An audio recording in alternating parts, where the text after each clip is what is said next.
How to leave an NFL fantasy league. Hello everyone. So in today's video, I will show you guys on how to leave an NFL fantasy league. So when leaving a league, users may delete or leave custom leagues once the leagues have been reactivated. So NFL managed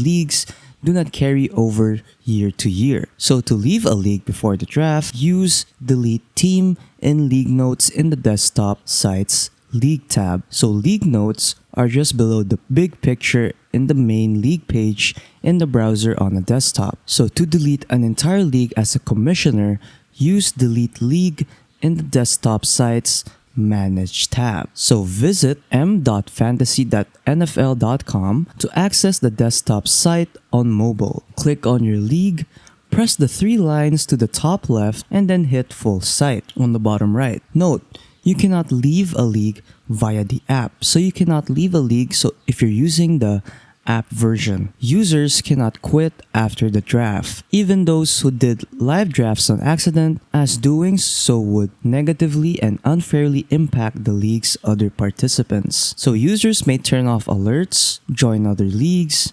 manage their team display order, or, in custom leagues, request the commissioner replace them with another manager. So yeah, that is pretty much it on how to leave an NFL fantasy league.